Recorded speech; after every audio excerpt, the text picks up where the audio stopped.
At the heart of all of our UFO diaries is one persistent question. If intelligent life forms are visiting our world, what are they like? Are they our friends or our enemies? Apparently, more people than ever now believe that humankind is being visited by extraterrestrials. Their opinions have been molded by what appears to be an overwhelming body of evidence, from reliable eyewitness sightings of UFOs to strange marks left at landing sites, to stories of face-to-face contact with beings from another world. But if these beings do exist and are visiting us, what do we really know about them?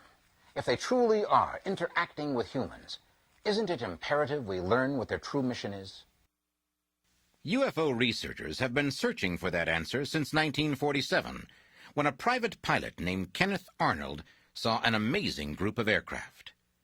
His description of what he saw sparked the widespread use of the term flying saucer. Since that time, hundreds of thousands of people have reported similar sightings and have wondered what sort of beings could design, build, and operate such craft, and why have they come here? Then, in the summer of that same year, an incident occurred that many people now claim should have provided a final answer to the mystery of the flying saucers. We know that some sort of extraterrestrial object crashed in New Mexico in July of 1947.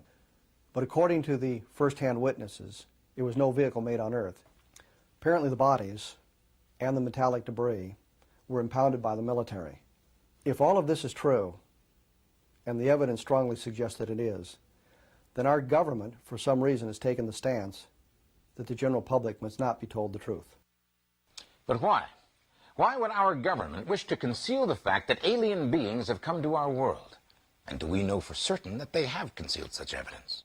All you need to do is pick up a couple of well-documented books who have done the work we should be doing, which is going through the Freedom of Information Acts and requesting the covert or the secret information that has been kept from us that will verify for anyone who doubts our government's involvement in their own words, in their own documents.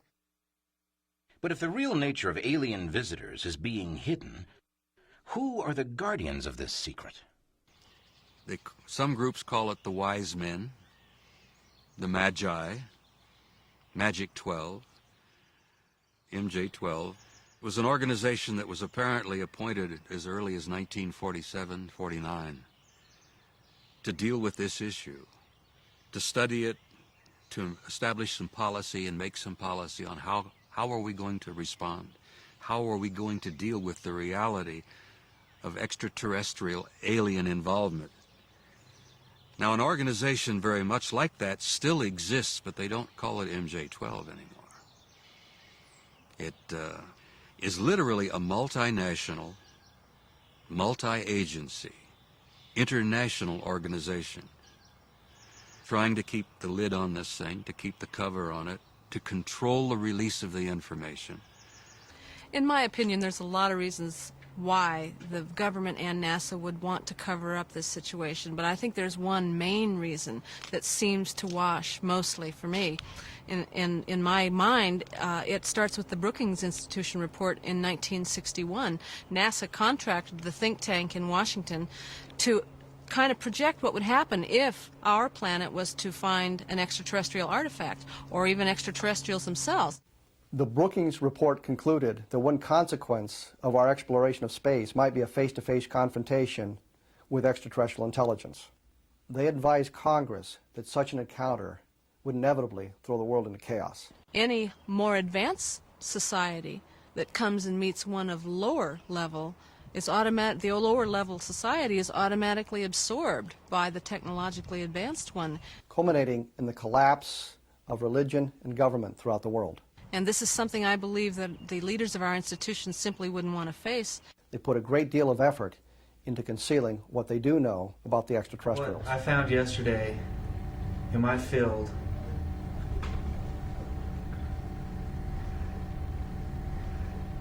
was a weather balloon. Was it what? The lie and the cover-up has literally threatened our constitutional process. And that's why I'm involved, why I'm speaking out, why I'm violating my national security oath by doing so. Can this really be true? If there is some terrible secret concerning the true nature of alien visitors, What can it possibly be? Is it simply that intelligent life is not limited to the planet Earth? I think that there might be a way to gently let people in on what I consider a very acceptable fact that we're not alone in the universe. Because eventually it's going to affect the lives of every man, woman, and child on the planet. And it's crucial that people start to pay attention. It's crucial that the government starts to tell us the truth. But according to UFO experts, the alleged attempts to conceal the truth about alien visitors has not been entirely successful. Hundreds of people have reported sightings of UFOs and contact with aliens. And from their stories, we may be able to piece together the secret that MJ-12 is said to be hiding. We can theorize that UFOs are made of substances not found on Earth. We know from our study of outer space that vessels traveling interstellar distances would be subjected to all sorts of stresses and unrelenting radiation.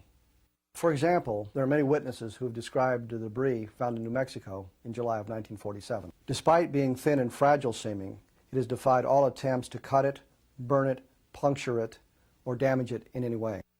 If this is true, then there is still nothing made on our planet that has such remarkable properties. But then, according to many witnesses, UFOs have always exhibited powers far beyond our current level of technology. We've concluded that some of the intelligences that we are interrelating with apparently are multidimensional. That really upsets a lot of people.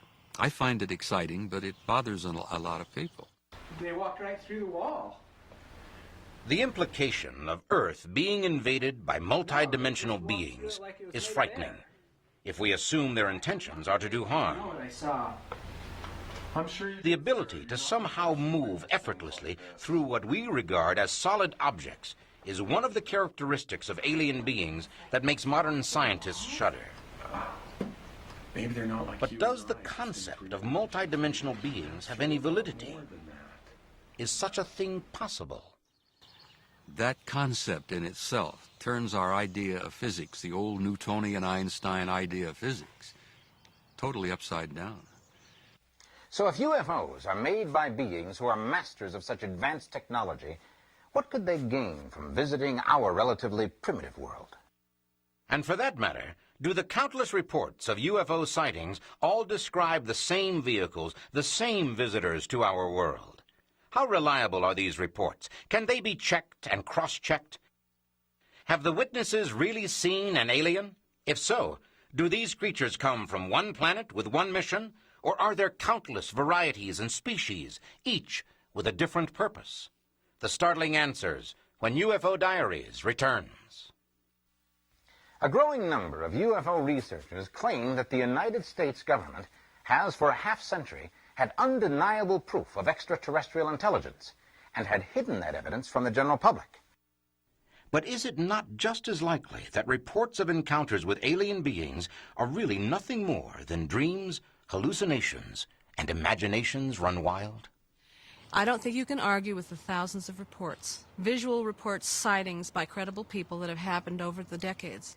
I and other researchers, we get these drawings and we look and we compare. And somebody in California has drawn something that looks like what somebody drew in Pennsylvania or New Jersey. These people have never seen each other. They don't know anything about each other's lives.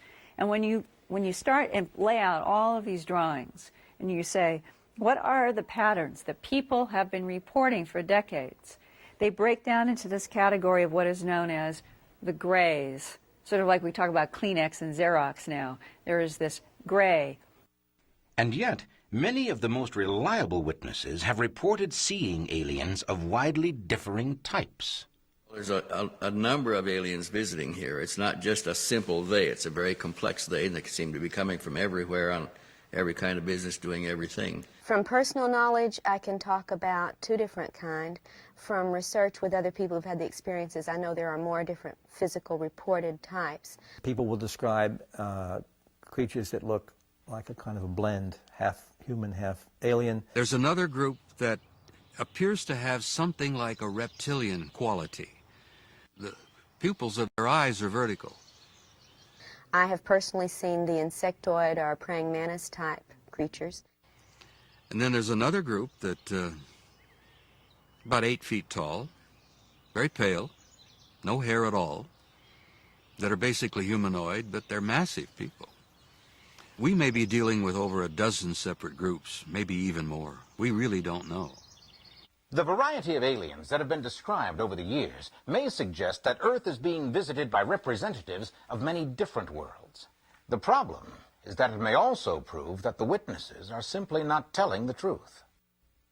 Would it not be more convincing evidence if everyone who claimed to have seen an alien being described the same features? There are some variations, but about, I'd say, 85% of the descriptions fall in a particular range. The vast majority of reports are of small beings, gray, maybe 4 feet tall, a little bit higher, a little bit taller, a little bit smaller sometimes. If enough witnesses describe the same kind of alien, we could build up a detailed description of the alien race that seems to be most frequently visiting our world. We have very large heads.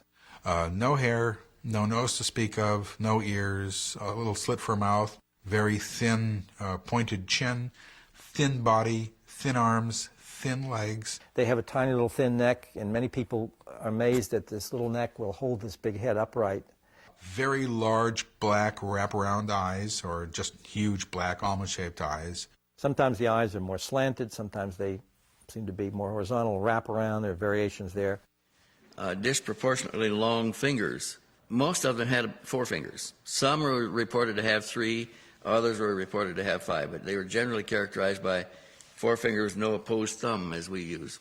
2 legs, no more, 2 arms, no more, 2 eyes, no more, and whatever is absolutely the minimum needed for survival, and that's what we see in these beings. It would be ideal to check this composite picture against something else, some kind of tangible proof. One man who may have had such proof was Leonard Stringfield, a UFO researcher who made a special study of UFO crashes and the retrieval of alien bodies. According to UFO researchers, an anonymous source, probably someone inside the federal government, once sent a top-secret file to Stringfield, a file containing the complete government report on an autopsy performed on the body of an alien found in the remains of a crashed UFO. Before his death in 1994, Stringfield was videotaped describing the results of the autopsy report he had seen. The dead alien. The head is large, very large by human proportion. There is no hair follicles. There are no earlobes. There is no nose as we have as human. The mouth is just a slit or an orifice which goes in about approximately an inch. Once again, all the details seem to fit together perfectly. But can we know more about them than just a simple physical description? Why are they here? What do we have that they could possibly want? Could it be the government feels we are in imminent danger from these forces? Is there anything we can do about it? Is there any way to know for sure what their purposes might be? The answers will amaze you when UFO Diaries returns. The mystery behind visitors from other worlds continues to raise baffling, even terrifying questions. If this is an accurate portrayal of a small gray, then what is it exactly about them that is supposed to be kept secret?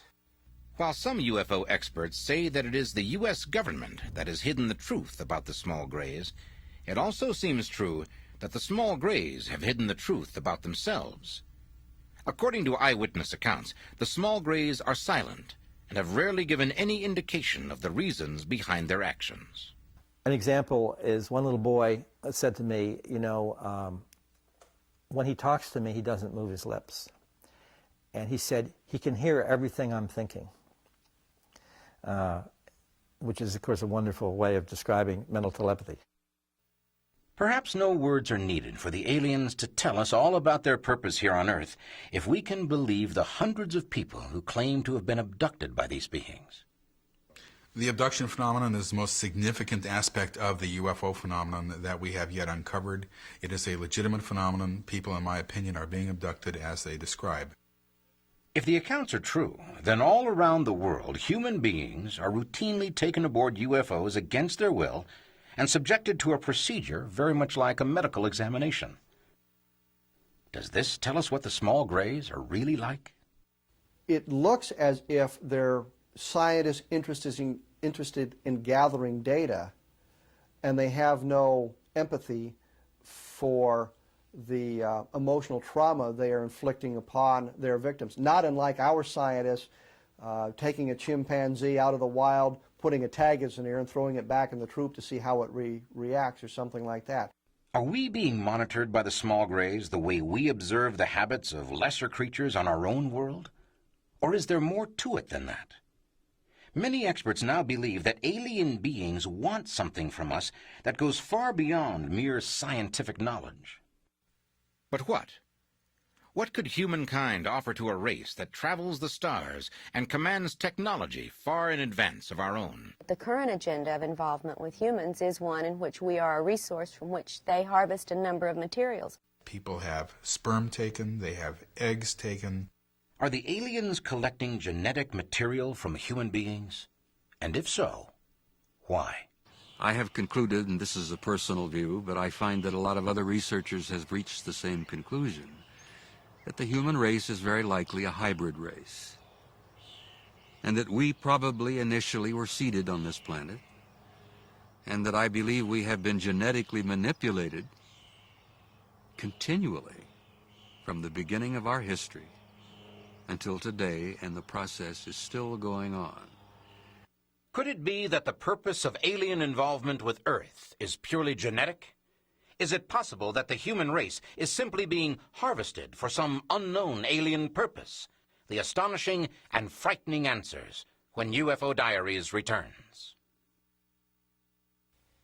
In our quest for the true purpose of alien entities traveling to our world, we have encountered witnesses who claim to have been taken aboard UFOs against their will and forced to be part of an attempt to create a new race of half-human and half-alien beings. But can this incredible-sounding story really be true? Well, now, these things are not as off the wall sometimes as you think. We feel that the production of these offspring, of the hybrids, is one of the major purposes of the abduction phenomenon, but we don't know exactly why yet. But there definitely seems to be a situation in which this hybridization program, or whatever one wants to call it, has moved into the production of certain people who look very, very human. Now, it's also highly possible that if the aliens can remove a fertilized ovum from a woman, an embryo, and bring it to term in their world that is, let's say, a hybrid, they could perhaps do that with 100% embryos, human embryos, 100% humans. Bring them to term and then raise that 100% human child in the alien environment. And if that person then is part of the alien operation, shall we call it, there would be no way to tell the difference. And former intelligence officer Robert Dean claims that during his tour of duty, he saw evidence that the armed forces knew of 4 alien races actively visiting the Earth, and one appeared to be exactly like us. All of the 4 different groups were humanoid, but only one of them was completely human. And I found it kind of amusing because that seemed to be the subject that bothered the generals and the admirals the most. The idea that one of these advanced intelligences could sit next to you in a plane or a restaurant or in a theater, and you'd never know. But what about the other alien types some witnesses describe? Do they play a part in the agenda of the small grays? There's a small percentage of cases in which people don't see just gray aliens. They see beings that appear to be more reptilian or more insect-like in their appearance. The problem here is that the reptilian ones and the insect-like ones are always seen in company of the gray beings. So if they are seeing other beings, they're all working together for the same purpose. So we don't quite know what to make of this small group of other beings that people report. But is this the only possible explanation? Have we learned that humankind is little more than a laboratory animal for the use of extraterrestrial invaders? Isn't it possible that the aliens are here for some friendly purpose? There is not an iota of evidence that they're here to help or that they're here to hurt. We don't see them as coming here to do bad things to us, to kill us, to eat us, to take over our automobile dealerships and whatnot. We see it as being primarily clinical. But the current agenda, as far as I'm concerned, is one of harvesting resources from us, much as we would harvest a crop or from a herd of cattle or from whatever, that we are a very useful product. There are physical materials they take from us, and there is emotional and energetic materials that they take from us, and I haven't seen that they've given a whole lot back in trade for this. I think it's a one-way relationship. We're dealing with something that at this point seems incomprehensible to the human mind. It's easy to say anything that camouflages and uses deceit must automatically be terrible. That's the easy conclusion. But if we turn away from it, we could be turning away from perhaps the single most important event that is going to come in the next few years. We're right now in information overload. Right now we know tremendous amounts about this subject, and we are closing in on the ultimate purposes. And I think within the next few years we are going to completely solve this phenomenon, and we are going to know what the entire UFO phenomenon is all about. No matter how you accept this and how you deal with this reality and incredible things that we're going to be confronting in the next few years, we must not be afraid. We've got to understand that we as human beings have an undeniable integrity of our own as a race and as a species. And that, I think, will bring us together.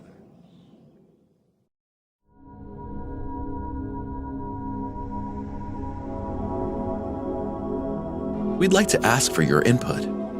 Share your opinion and expertise with us in the comments after watching the video. If you're a subscriber, you'll always get a heart from us as a small thank you, and we'll pin your important post to the top where everyone will read it first.